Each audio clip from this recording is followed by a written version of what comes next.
Hello friends, मैं संजय और आप सबका एक बार फिर स्वागत करता हूं। और आज हम लोग देखिए अलंकार।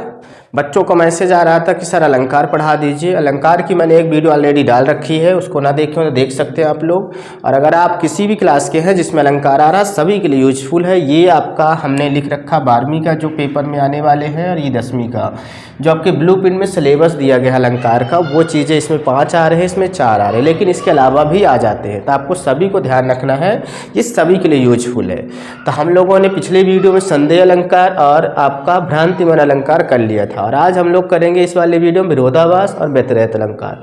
ये देखिए विरोधाभास अलंकार है और ये क्या है, व्यतिरेक अलंकार है। इसको हम लोग अच्छे से समझेंगे। आई होप कि आपको ये कठिन बिल्कुल भी नहीं लगेगा, आसान लगेगा। तो एक बार आप अच्छे से ध्यान से समझेंगे, सुनेंगे, आपसे आई होप कि याद हो जाएगा और समझ में आ जाएगा। तो चलिए देखते हैं परिभाषा क्या दिया गया है यहाँ पे विरोधाभास का। जैसे लिखा है विरोधाभास, आपको समझना है विरोधा तब विरोध धन आभास, ये आपका इसका विच्छेद हो गया। विरोध का मतलब होता है रुकावट डालना, आभास यानी कि होता है केवल थोड़ा सा एहसास होना, आभास होना।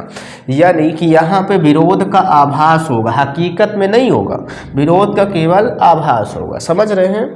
देखते हैं, जहाँ किसी पदार्थ गुण या क्रिया में वास्तविक विरोध ना होते हुए, वास्तविक विरोध नहीं है होते हुए भी विरोध का आभास हो, किसका आभास हो, विरोध का आभास हो, वहाँ विरोधाभास अलंकार होता है।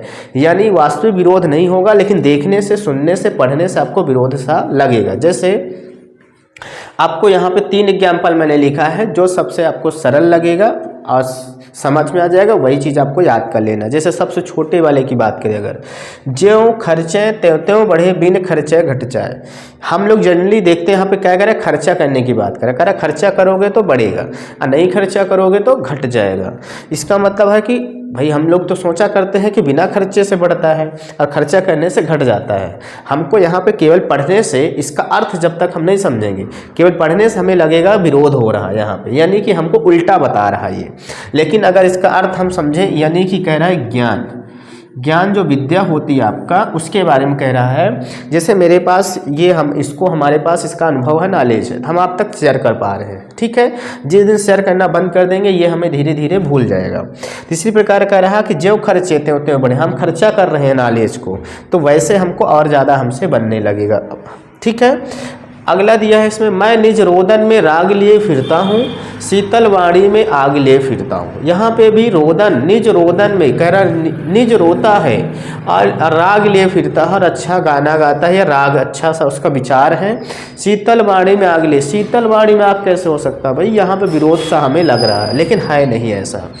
या अनुरागी चित्त की गति समझे नहीं कोई, कह रहा गति कोई नहीं समझ रहा। ज्यों जो बूढ़े श्याम रंग त्यों त्यों उज्जवल हो, कह रहे जैसे जैसे श्याम रंग बूढ़ा होगा वैसे उसका उज्जवल होगा रंग। तो ऐसा बूढ़े होने पे कौन सा रंग उज्जवल होता है, ऐसा नहीं होता। लेकिन यहाँ पे हमें पढ़ने से केवल लग रहा है, जब इसका अर्थ समझेंगे तो हमें इसका सही अर्थ निकलेगा, ठीक है। आई होप कि आपको विरोधाभास अलंकार समझ में आ गया होगा। आगे देखिए व्यतिरेक अलंकार की बात करें अगर हम, तो व्यतिरेक अलंकार में क्या होता है, व्यतिरेक, यहाँ पे कंपेयर की बात कर रहा, तुलना की बात कर रहा, जब एक दूसरे की तुलना करते हैं। कैसे, जहाँ उपमेय को उपमान से भी श्रेष्ठ बताया जाए। यहाँ पे एक उपमेय होगा और एक उपमान होगा, ठीक है। उपमान क्या होता है और उपमेय, उपमान, उपमेय आपने अलंकार में ही देखा होगा, नहीं देखा है तो थोड़ा बहुत हम आपको बता देते हैं। उपमेय पर ये कंपेयर, तुलना करने के लिए होते हैं, एक दूसरे की तुलना करते हैं। उपमेय होता है जो कि मनुष्य, वहाँ पे व्यक्ति होगा, उपमेय उपमान होगा जिससे उसकी तुलना की जाएगी, ठीक है। हाँ, से भी श्रेष्ठ बताया जाए, वहाँ व्यतिरेक अलंकार होता है। तो यहाँ पे देखिए, संत हृदय नवनीत समाना, कह रहा है कि संत के हृदय में नवनीत समाना, हमेशा अच्छे विचार, विनम्रता समाई होती। कहो कभी ना पर कहे न जाना, कभी कहना चाह रहा लेकिन कह नहीं पा रहा। निज परिताप, डेली वो परिताप यानी तपस्या करते हैं। द्रवय नवनीता पर दुख दवय समंत पुनीता।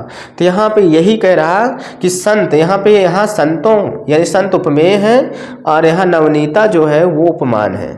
तो संतों को नवनीता से भी प्रतिपादित किया गया, यानी कि यहाँ पे संतों को नवनीता से भी ज़्यादा श्रेष्ठ बताया गया है, नवनीत से भी ज़्यादा श्रेष्ठ बताया गया है। तो यहाँ पे समझ लेना है, इसको याद कर लेना है और ये समझना है कि जहाँ पे तुलना की जाएगी, उपमेय को उपमान से भी श्रेष्ठ, कितने, एक लाइन की परिभाषा है, ठीक है। आई होप कि आपको समझ में आ गया होगा, ठीक। अब हम लोग इस वीडियो में इसको दोनों को समझे हैं, अगले वीडियो में हम लोग इनमें से 2 और समझेंगे। आई होप कि आपको वीडियो समझ में आया होगा और पसंद आया होगा। अगर वीडियो यूजफुल लगी हो तो दोस्तों तक आप शेयर कर सकते हैं, लाइक कर सकते हैं, नए हैं तो सब्सक्राइब कर सकते हैं। ठीक है, हम लोग मिलते हैं नेक्स्ट वीडियो में, तब तक सभी को जय हिंद।